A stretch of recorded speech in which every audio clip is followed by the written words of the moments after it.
How do you reinvent yourself? Are you sick of who you are?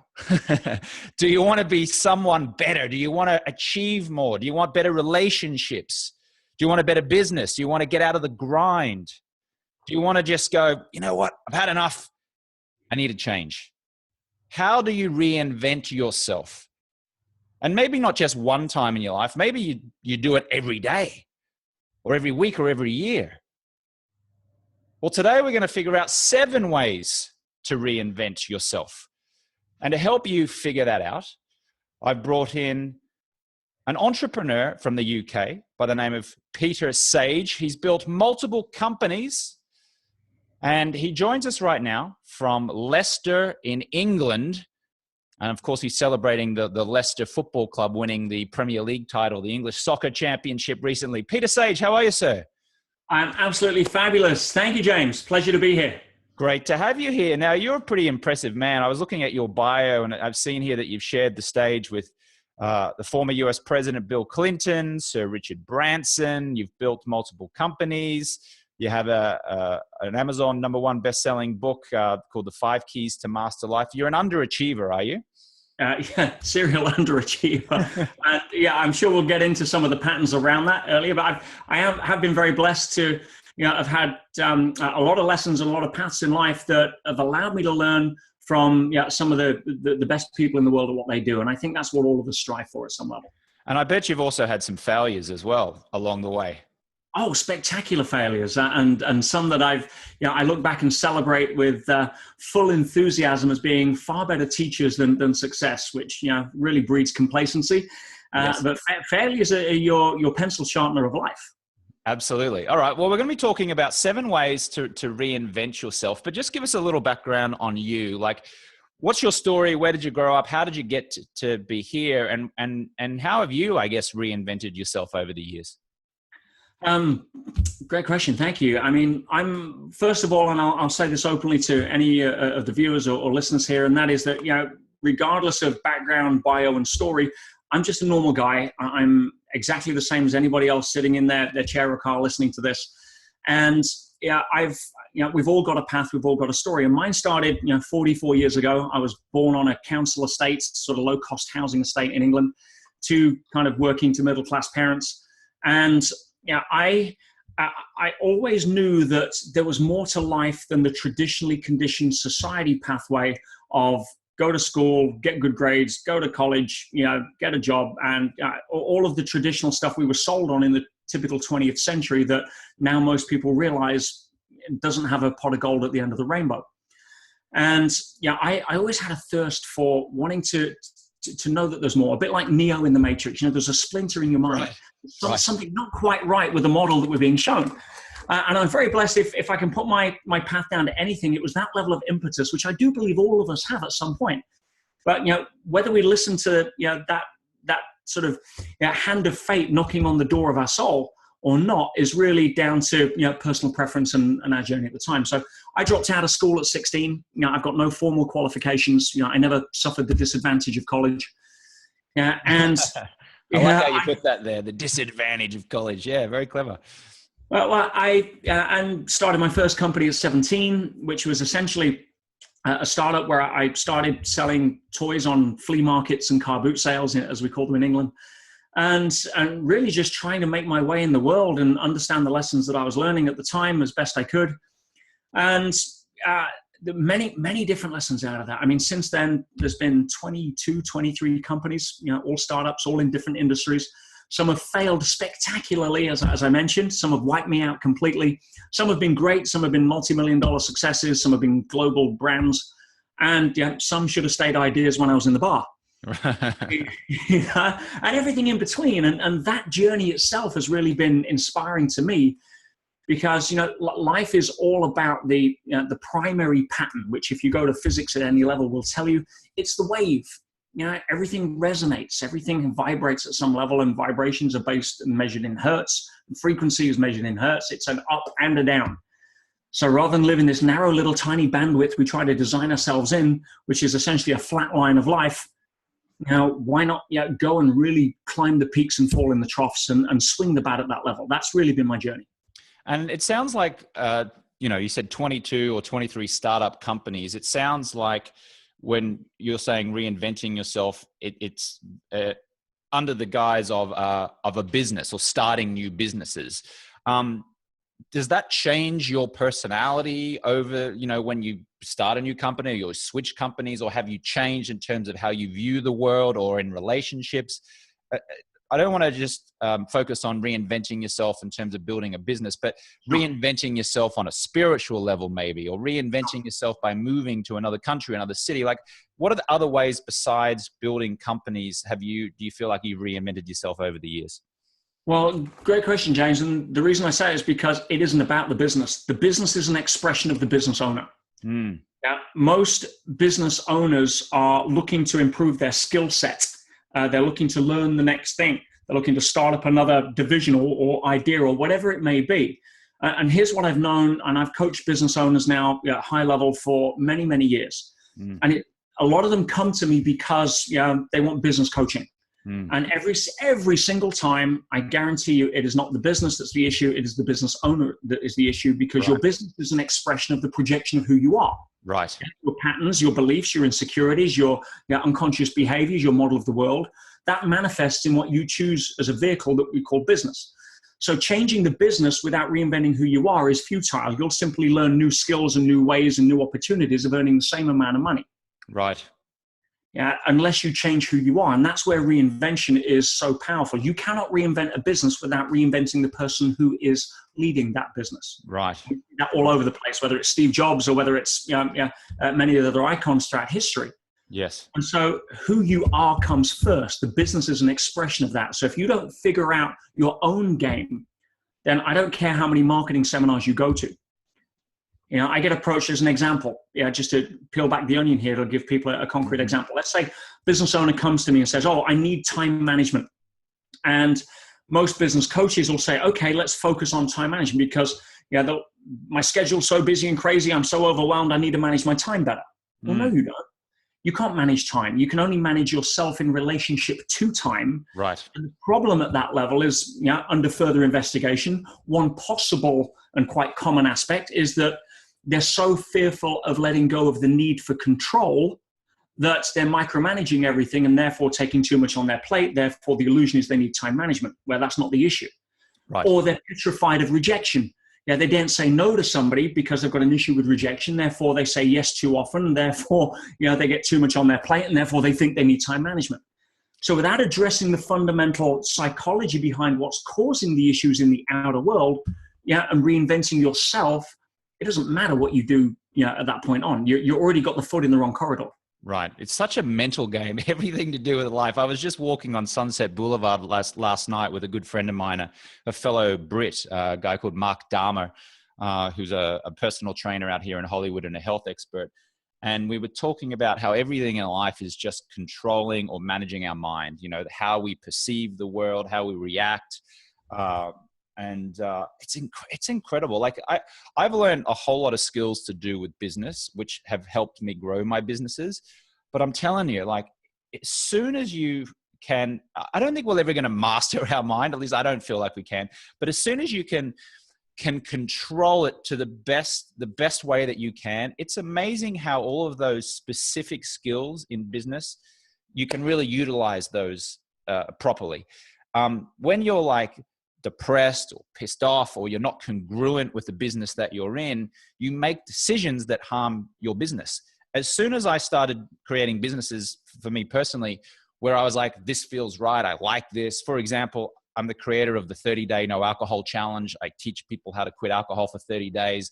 I help people. People thank me for helping them. That feels good. That feels congruent. I've created these blue light blocking glasses, which help people sleep. People who've got sleep problems come to me, that wear them. They say, wow, thank you so much. My sleep has improved. That feels congruent with me because I love health. But I'll tell you this, when I did a business, I was in Colombia 3 or 4 years ago, and I was doing an online business with some friends of mine. There was just something about it that didn't quite feel right or congruent. And guess what? The business didn't do very well. No. And it ended up closing that business. So it's so much of a mental game, isn't it, Peter? Like it's control your mind, or at least manage your mind. And then you can really, I guess, blossom or flow or really surge ahead. Let me help sum it up for the people listening and watching here in the shortest amount of words I can do it. Yeah, and there's many levels of awareness behind what I'm about to say. Some people will intellectualize it and dismiss it. Some people, it'll strike a chord. It's wherever you are on your journey.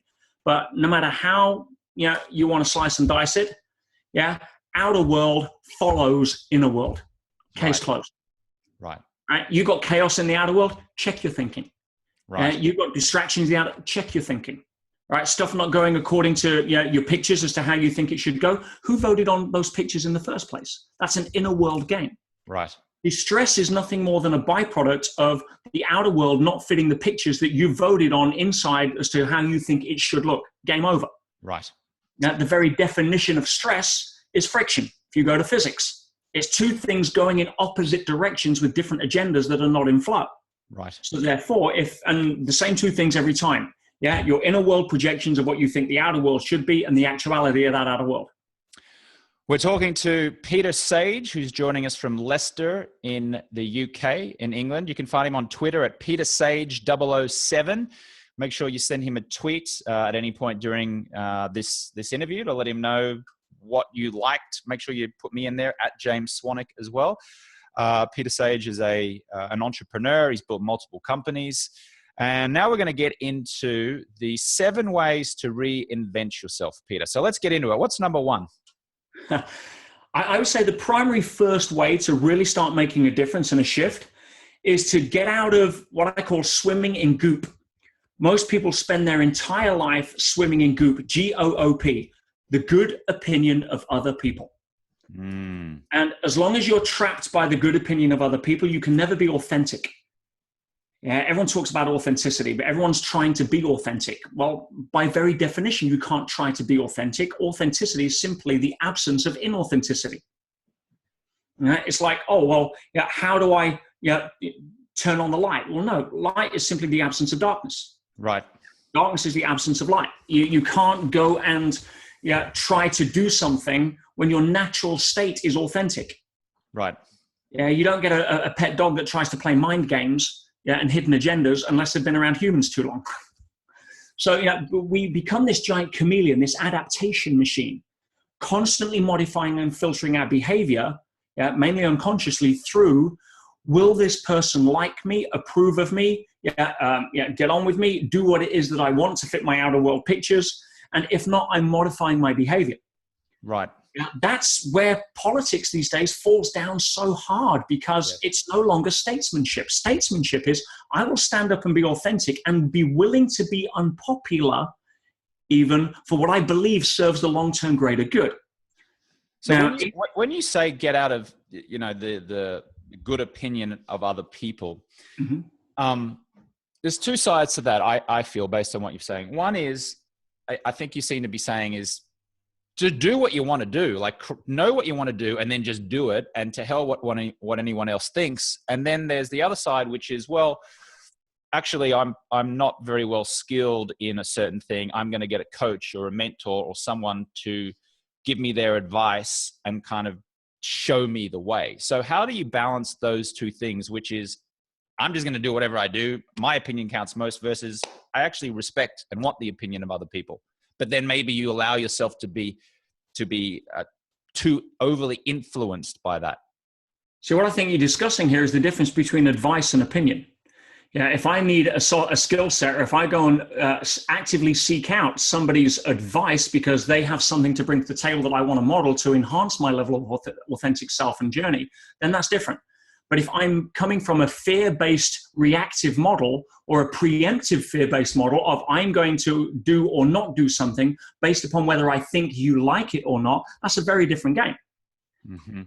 And that's the game, unfortunately, most people play. They run around hoping to try to get love, approval, significance, acceptance, all of the stuff that people crave, but don't realize that we can only get it from ourselves. Right.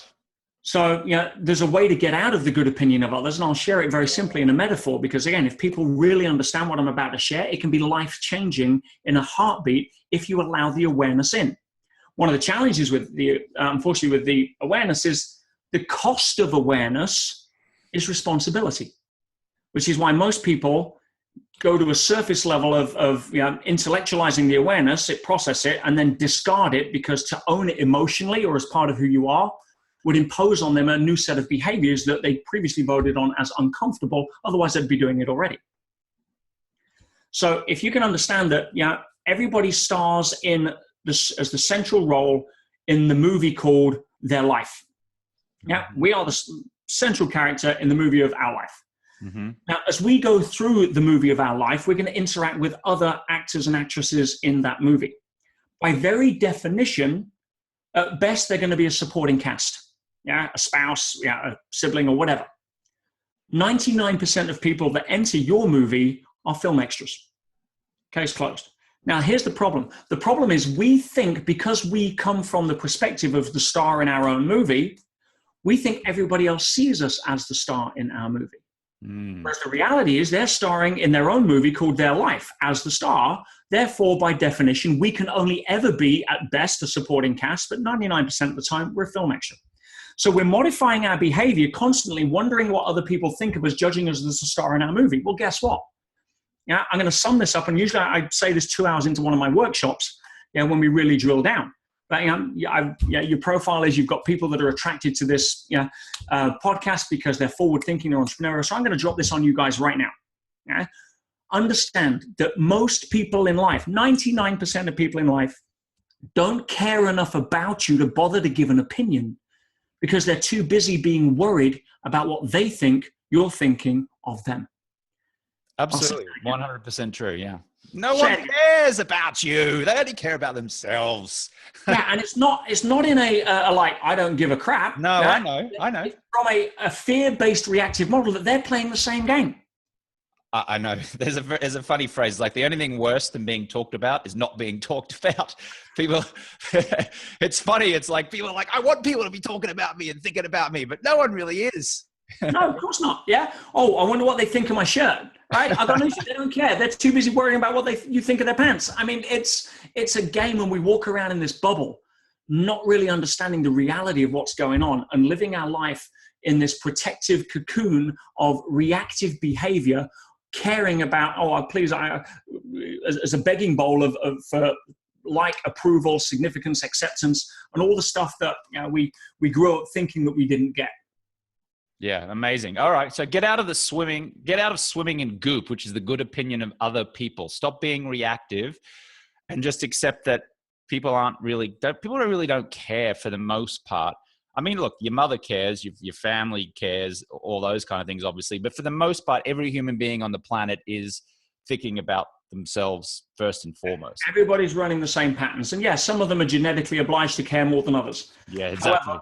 However, you also got to understand if it's not about not caring as such, because that comes down to what your values are. Right. I care if I hurt somebody else, or somebody else is less than because they cross my path. And if I've got blind spots there, somebody hold up a mirror, I'm happy to look. But I'm not modifying my behavior in case I accidentally offend someone, or I'm trying to win their approval, because they ain't got time. They're trying to win mine and everybody else's. Yeah. All right. Great. So that's the first way of 7. We're going to move it along here. What's the second point in the 7 ways to reinvent yourself with Peter Sage? Stop making it about you. So many people are chasing business success. They're chasing, the next million. They're chasing the Ferrari. They're chasing whatever it is that they're validating themselves that they'll think they'll make it, relax, get happiness, chasing significance, acceptance, again, approval, the same old usual suspects. And when I get there, then I will fill in the blank, be happy, have made it, relax, prove to the world. And most of them are so egocentric. Most people start businesses based on an egocentric perspective. I'm going to start an online business in Colombia so that I can do well. Rather than, something, I'm going to invent something or create a service that benefits so many other people, and boom, you become more successful and you feel more fulfilled. And so if you understand that nature operates on 2 primary principles. Now, I didn't make them up. You look out of your window, you'll check it out. And that's growth and contribution. Everything in nature grows and contributes beyond itself, or it's taken out of the food chain. Animals don't die of old age in nature. When they can no longer contribute, they contribute themselves to lunch. There's an organizing principle here, and we think we're different. And when we grow up emotionally, which is a choice, Yeah, biologically, we don't get to choose. Emotionally, spiritually, that's the choice. And most people don't choose that because they're too busy swimming in goop. Right. So if you can understand that most stress, as I said earlier, is about outer world not following inner world's pictures.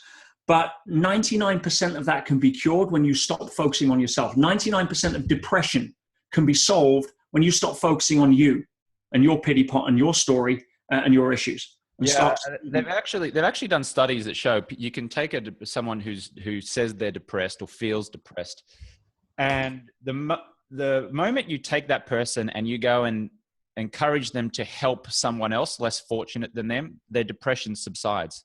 Yeah. So the way out of depression is to go and help other people. And the reason why that works, presumably, is because they stop focusing about themselves. Now, I say that delicately because, you know, there are people who have got severe depression and clinical depression. I'm not versed enough in it sufficiently to be able to pass judgment on that. But studies have shown that if you go and help someone else, i.e., as Peter is saying, stop making it about you, your depression subsides and you actually start to generate dopamine and serotonin and feelings of wellness.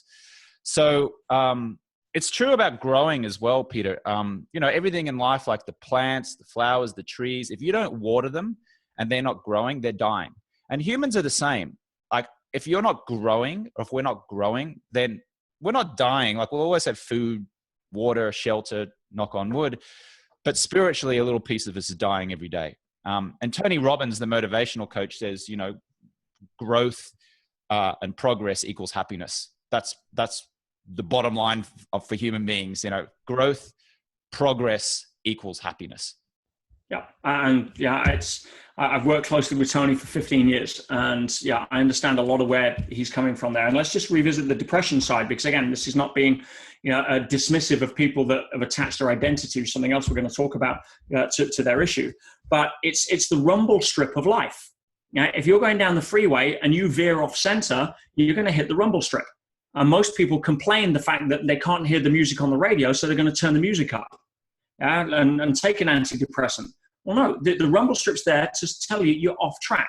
If you're focused on yourself too much, you're going to get depressed. It's nature's feedback mechanism. Say, hey, dude, wake up. Yeah, stop focusing on who you are, because that's not growth and contribution. That's not why you're here. Start going out and being able to serve. And guess what? The rumble strip noise goes away as you steer closer into the center of the freeway. Right. Mm-hmm. It's true. It's basic. Yeah, I'll tell you a little tip I do, Peter, as well, just on that. We're talking about depression or negative thinking.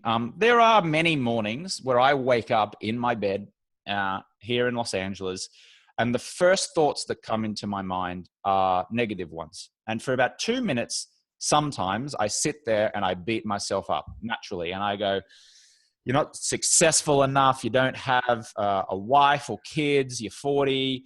You're still kind of like figuring things out. You're not sure where you're going to be in a year from now. Your business isn't as successful as you want. And I catch myself. Like I feel it. I can't help feeling it.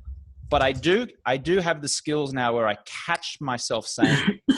And the best way that I've found for me to get out of that, and I've said this before on the show, is to start reminding myself about things that I'm grateful for. And the action that I take is I go to this thing called the 5-minute journal. It's a book that I have, and I open it up and it says, what are 3 things you're grateful for? And I just write in it. And it takes me between 1 and 2 minutes. That's it. I can't sit still. I don't like sitting down for like 30 minutes to 60 minutes to meditate. Although I do sit down regularly and meditate for, 5 or 10 minutes. But just that simple act of writing down 3 things that I'm grateful for gets me out of my head of like, I'm not this, I'm not enough, and into one of gratitude. And all of a sudden, not all of a sudden, but gradually I come out of that mindset. And then I start my day, and then I'm like making things happen again, and I'm feeling considerably better. That's what has worked for me. Beautiful. And it leads us into point number 3 on reinvention, because if I see such a downside to traditional society and what keeps most people stuck, it's relates to my next point, which is upgrade your environment. Now, when I say upgrade your environment, I don't mean buy a bigger house. Yeah. there's two parts to your environment, or the two most significant influences that govern your environment. And this relates to what I call the 95% law, which is the law of conformity. You have a body that is designed by evolution and biology to adapt to its environment 24/7. That's what it will do. Now, we know that. If you put that environment or the body in the environment of McDonald's, or you put it in the environment of the gym, it's going to adapt. It doesn't care which is which. It's going to adapt accordingly. But our mind is exactly the same. And our mind is a 24/7 adaptation machine to its environment. And if you could imagine that your mind is like a compass needle. It can only point in one direction at a time. And even women with that incredible diffuse sense of awareness, it's like their compass needle pointing in lots of different directions quickly, but it still can only point in one direction at a time. Mm-hmm. Now, if you go back to laws of magnetism, how do you magnetize a compass needle? You stroke it with another magnet in one consistent direction. So which is your default north? Because if you're waking up and your compass needle is pointing more negative than more positive, it's because it's had more conditioning, if you like, to a negative environment than a positive environment. Because it's default. Most people are walking around, sleeping awake, driving unconscious, and all the other stuff we know. So where is that compass needle? Upgrade your environment. And the two key things that are the biggest conditioners of that compass needle direction, one is the people that you hang with, your peer group. Love your family, choose your friends. If you're hanging around with 10, self-motivated, how we can, not why we can't, entrepreneurial, get it done kind of people, you're going to become the 11th. That's the law of conformity. If you're hanging around with 10, recreational drug users that, watch daytime TV and visit Domino's Pizza every night, you're going to become the 11th. It's the law of conformity. And it's hard to break that. So check your environment. Check your environment is huge, or upgrade your environment. Someone actually, as an example, someone actually pointed out to me the other last week. I've been living in either Hollywood or West Hollywood for the better part of a decade. I went and lived in Colombia and New York for a little bit, but Hollywood and West Hollywood in Los Angeles is a very single kind of minded areas of Los Angeles. Not many families, single people, transient, people coming in, coming out. And I've lived there, and I walk around, the streets, and I walk to the gym, and I see a lot of people walking dogs, but I don't see a lot of couples pushing prams. And someone pointed this out to me the other day, and I was like, all of a sudden it hit me. It's like, holy hell, here I am thinking about, I want to take the next phase of my life, which is, have children, potentially get married. And my environment is anything but happily married couples with children. And then I was thinking about, it's like, well, how many happily married couples with babies do I associate with? And then I thought, hardly any. I mean, I know some, but I don't spend a lot of time with them.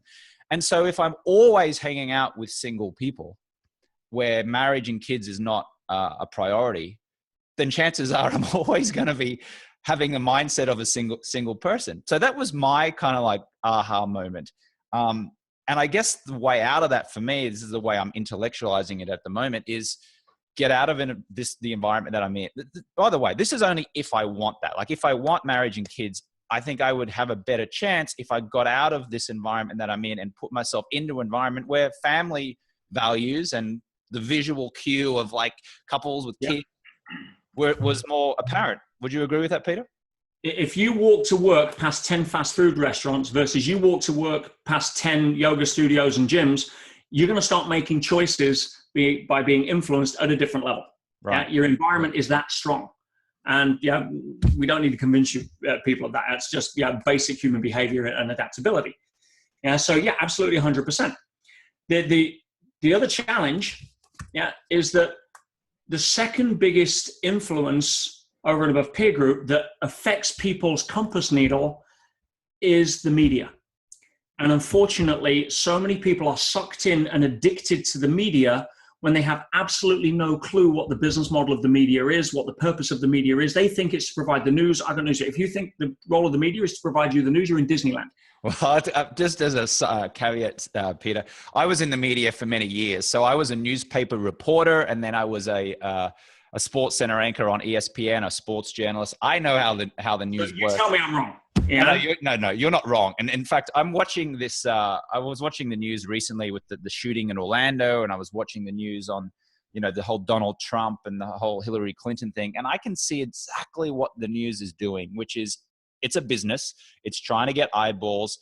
It's trying to get you to watch, and it's sensationalizing the news to keep you hooked, because the human brain loves like danger and shocking things. And you watch it at a local news channel, it's all like negativity, because the human brain is designed to pay attention to negativity, because back in the day, it was like, we have to always be aware and conscious. Correct. Otherwise a bear might come and eat us. So it's stimulating a part of the brain called the amygdala. That's right. Yeah. The amygdala, just as you said, notices negative before positive. Yes. And you walk past a tree, miss an apple, no big deal. Miss a snake, potentially big deal. So right. Constantly scanning, and the amygdala has a VIP pass to the front of the queue to the reticular activating system, whose job is to sweep 99% of everything in your conscious and unconscious awareness under the carpet and flag up what's important, which is why you hear your name across the street when you're in a different conversation or at a party, because it was listening to everything and, oh, no, that's not important, sweep it under the carpet. Oh, that's my name, that's important, flags it up.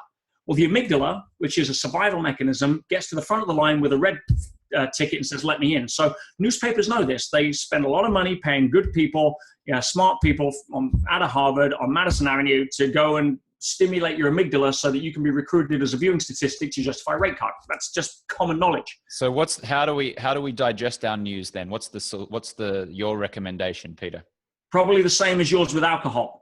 Give it up for 30 days and see what happens. I haven't watched a newspaper report or a CNN report, constant negative news, or read a newspaper or seen any news report for the best part of 15 years. I have absolutely no clue what's going on in the world, according to what the media's agenda is. I have every clue what's going on in my world, and I'm very happy with that. And if something's important, it'll find me. It's my belief. And I'm international businesses, and I don't need the media. Some people. I actually had this very conversation with my mother back in Brisbane, Australia, on a FaceTime call a couple of days ago, and she was crapping on about the Australian politics, and I'm like, Mum, just stop reading it. Why do you even care? And she was actually shocked, and she didn't say the word, but I suspected that she thought that I was taking a very ignorant stance in terms of like trying to shut out what's going on in the world. And I think that she was perplexed at the idea that I would just, not pay attention to what she perceived to be real important issues in the world. Oh my goodness. I mean, and again, let me sum it up and we can move on. But, here's a metaphor to help people understand it. Right? People say, well, how do you know what's going on in the world? I'm like, are you kidding me? Everything's going on in the world. A better question is, what would you rather choose to focus on your terms? Imagine the Amazon rainforest at night.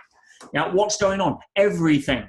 The media is going to take a flashlight for your attention and shine it on a part of that forest. Oh, look, here's a snake eating a frog. Well, guess what? On the other side of the forest, here's a beautiful hummingbird giving birth. It's what do you want to choose to focus on? Everything is going on. And I get asked the question right now. Britain apparently is in this big referendum about Brexit and in and out of Europe. And I was speaking in Portugal yesterday and they said, oh, which way are you voting? I'm like, I'm sorry, I don't vote. I don't do politics. I have no interest whether Britain goes in or out of the euro because that's not my focus. My focus is totally on concentrating on my awareness, my life, on creating the best me that I can be to serve as many people as I can without getting caught up and trading off, allowing awarenesses in that are going to make me wake up in the morning and think negative before positive. Sorry, that's just where I'm at. We're talking to Peter Sage from his home in Leicester in the UK. He's a world-class speaker and executive coach. You can find him on Twitter at PeterSage007. All right, we might speed this up just a little bit. We're just about halfway. What's the fourth tip here on how to reinvent yourself, Peter? Raise your level of consciousness. Now, that may sound a little nebulous for many people because consciousness tends to fall into usually one of two different halves. One is the spiritual, nebulous, kind of esoteric, yoga bunny, typical, connect with God and very unquantifiable. And then you've got the scientific biological imperative where it's nothing but a function of the brain. And it's very few people that are able to articulate it in a way where people can understand. So I want to try and share a model quickly that I think will help people. When I say upgrade your level of consciousness, Einstein said it beautifully. He says, you cannot solve a problem at the same level of thinking that created the problem. Okay, what do you mean by that? Well, I chunk consciousness into 4 different levels, on my basic, teaching. I go into 17 levels on some of my advanced stuff, but, it can still be chunked into 4 groups. The first group is the level of to me, which is the level of victim mode. I would have the life of my dreams, but you know what? Everything happens to me. It's level of victim, where you're constantly trying to blame everybody else, even though you can look in nature and blame doesn't work at any level.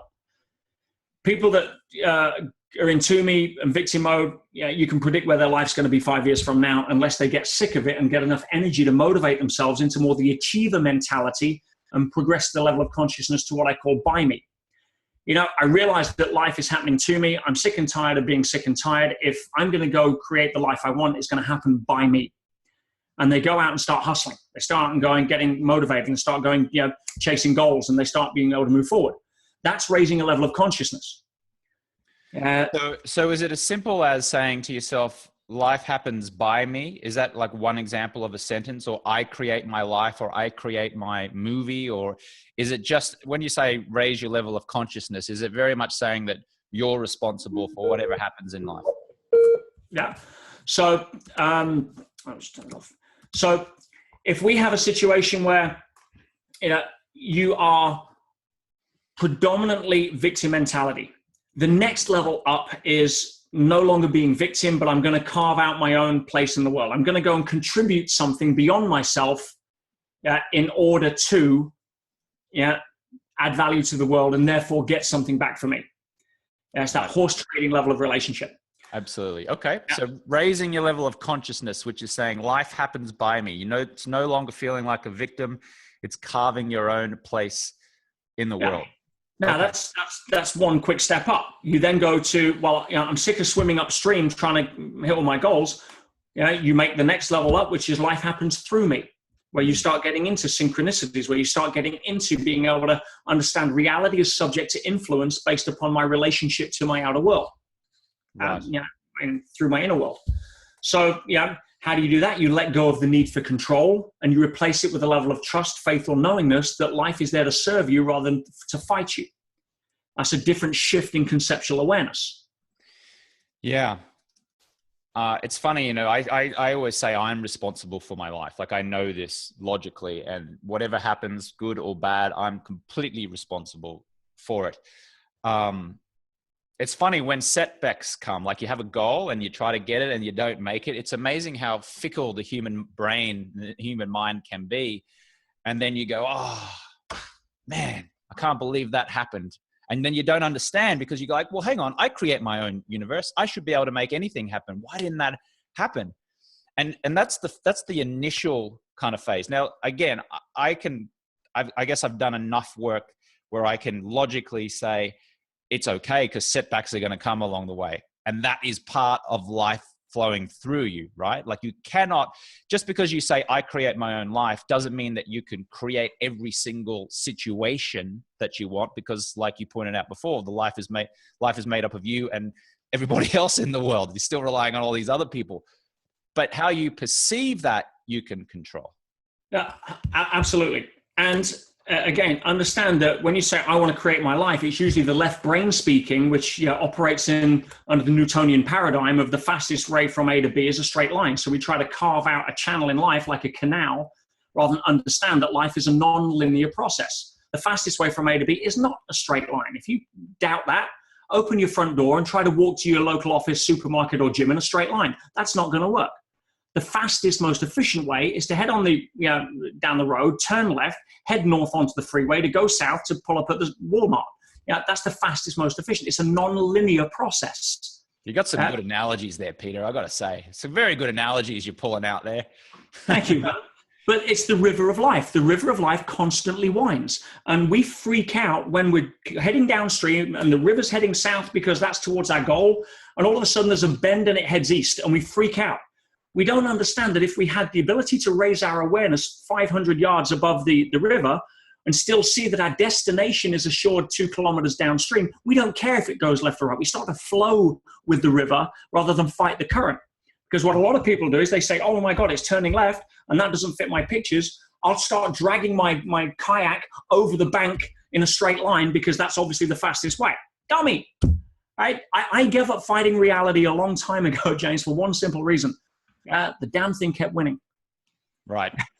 And now I get a lot less stress. We're talking to Peter Sage. You can find him at petersage.com. We're on the homeward stretch here. What's the 5th tip on 7 ways to reinvent yourself, Peter? Understand what money is. So many people have a dysfunctional relationship with money and then wonder why they don't have enough of it in their life. In fact, the primary problem with most people is that they link their self-worth to their net worth, which is a fast track to nowhere. It's a fast track to being on a hamster wheel to poverty. And yeah, if you're constantly judging yourself by what's in your bank because society's conditioned you to do so, then I've got news for you. If you're doing that, then you're constantly in fear reaction. There's no finish line. You understand you've got 2 bank accounts. We all do. One of them we were told about. It's called a financial bank account. But the other one's our emotional bank account. The problem comes when we feel that we operate how most people do in life, which is that their financial bank account leads their emotional bank account. I've got loads of money in the bank. I feel great. I've got no money in the bank. I feel lousy. What we weren't told, remember what I said, outer world follows inner world. If you want your financial bank account to go up, your emotional bank account has to go up first. It leads the financial bank account. Now, there's a time delay with that. We call it the quantum to Newtonian transition point, but it doesn't matter. A simple way of knowing it is that money is nothing more. Yeah, listen to me here, James. This is, if I could drill this into every kid before they start being programmed into thinking their self-worth and net worth are combined, we'd change the world with this. Yeah, money is nothing more than the perception of abundance triggered by gratitude, and the actual money in your account is nothing more than a byproduct or a consequence of the value that you can add. That's what it is. It's a conceptual mind game. The only place in the universe money means anything is in the mind of a human. Nothing else keeps track of it. Or it's pieces of paper with dead people on it, shiny metal or hard rocks. That's about it. So if you can understand that it's the perception of abundance, what do I mean by that? Well, if I was to write a check out today for everybody listening here for $1 million and put it in their account, many of them would probably feel more wealthy. But if Donald Trump or Sir Richard Branson was down to his last million, how do you think they'd feel? They'd be depressed, I would imagine. So it can't be the money. Yeah. It's not a universal like temperature. You turn the room to 50 degrees, everybody's going to feel it the same. Yeah. No, money's conceptual. So that same $1 million can make you feel rich or nearly bankrupt depending on your perception based on your association to abundance. Yeah. So if you understand that money happens when you give something of value, that's it. It's a measurement of value, but you've got to add value first.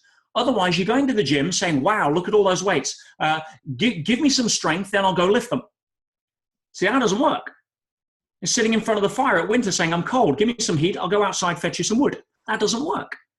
No, go and add value first, and you'll look over your shoulder and think, wow, where did that money come from? Because the last time you ever got money was because you gave something for it first, either 40 hours a week in a service or a job or a product that added value to somebody. Yeah. Game over.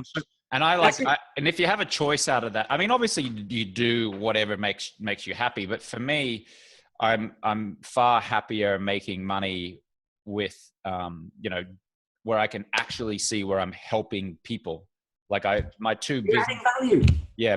I guess the podcast that I do adds value. Like this interview adds value, and that gives me a level of satisfaction. Again, it's not always, some people who might be listening to this might be in a dead end, like what they perceive to be a dead end job that they don't like. But even if you want to practice giving value, why don't you just practice making your boss's job easier, or practice over delivering in your job, or practice trying to solve problems for someone like a colleague or a superior in your job. And you just watch. What might happen is you get a raise, or you get a promotion, or you get considered for a managerial role, or whatever. So always be thinking about how you can give value, and then you will get value back in the terms of of money, which 100%. Yeah. You want the biggest tip for job security? Not that anything exists, but if it did, do more than you paid for. Yeah. And you'll be the last one to get cut. And if your boss doesn't recognize the value, there's a lot of bosses that will. All right. We're on the last couple of tips here. What's number 6, Peter? Check your identity. See, our identity governs virtually everything we do at an unconscious level. And 95% of what we do is based on habit, which is why you can drive to work on your day off. And so, if you start to ask yourself, who am I? Because the labels that you wear after the words I am define you and what you do, which also includes the path you take and the limits you set on yourself. I'll give you an example. Why do vegetarians not eat meat?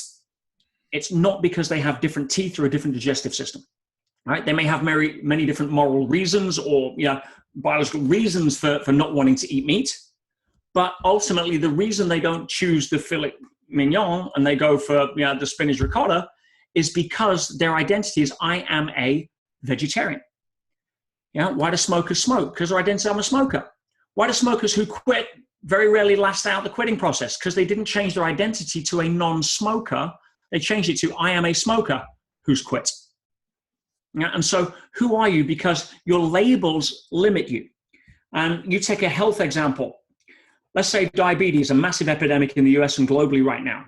If you accept the label just because somebody in a perceived position of authority gave it to you saying, oh, you're diabetic. You're not a diabetic.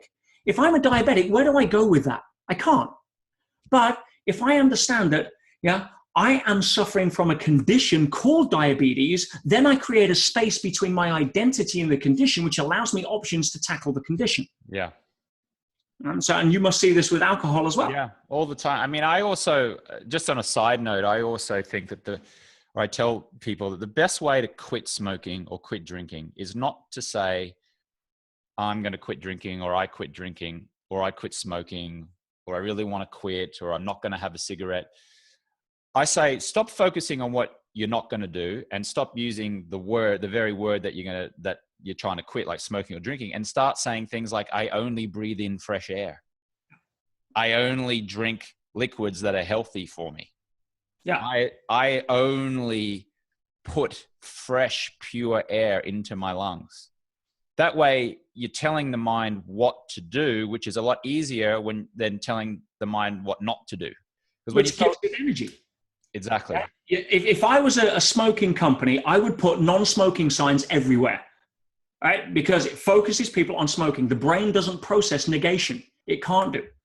That's why parents listening to this, if you turn around and say, you got a little kid coming out of the kitchen holding their plate of cornflakes or Cheerios or toast, and you say, don't drop that plate, boom, what happens? They drop the plate, right? Why? Because the brain doesn't process negation. The Just kid like, keep holding onto that plate. That's it. Hold the plate more tightly.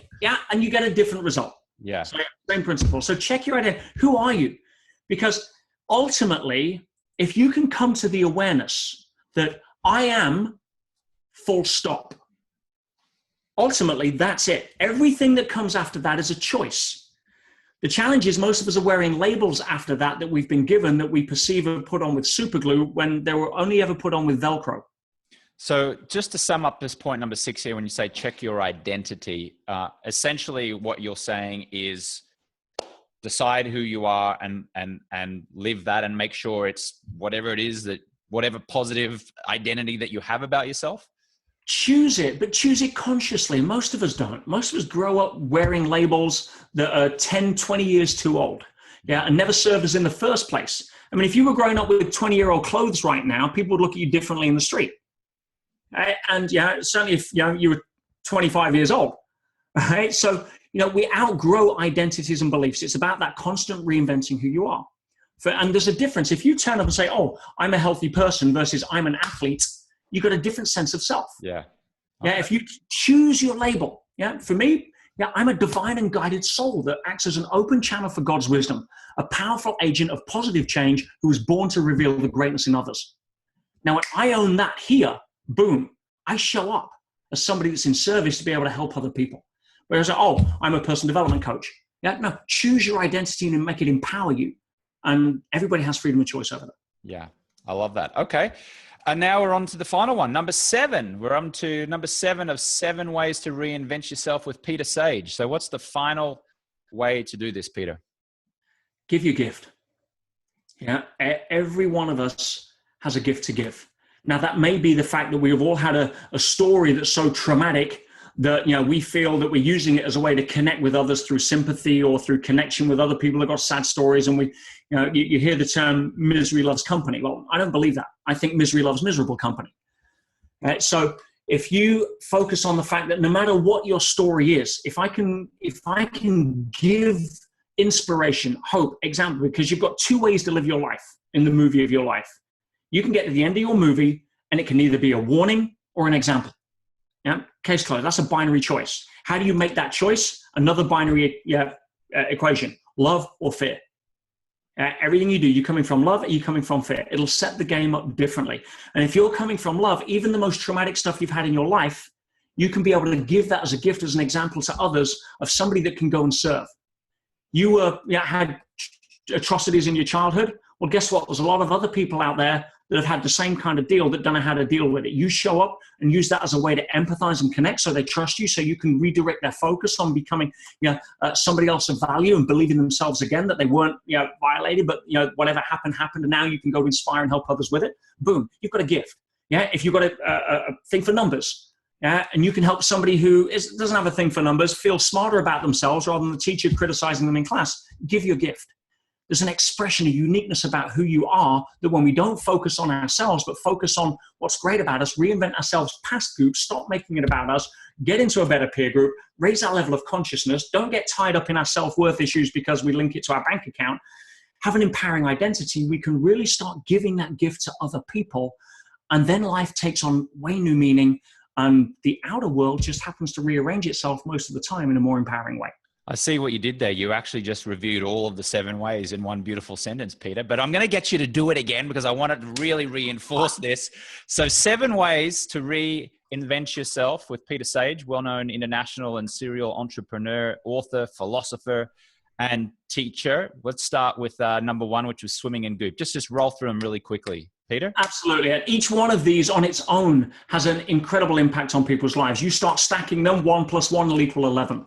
And so on. But the first one, get out of goop. Stop being driven by the good opinion of other people when the reality is they don't care enough about you to bother to give an opinion because they're too busy starring in their own movie, wondering if you care about them. Yeah, number 1. Number 2, stop making it about you. Nature operates on 2 principles: growth and contribution. Yeah, and we start getting stressed and depressed when we start making it about us. And that's nothing but a rumble strip on the freeway to guide us into reminding ourselves that we're here to grow and add value. 3, upgrade your environment. You become who you hang with, case closed. And if you put your body in McDonald's or the gym, it doesn't care. It will constantly adapt. Yeah, you put yourself in a group of positive people, you will adapt. Negative people, you will adapt.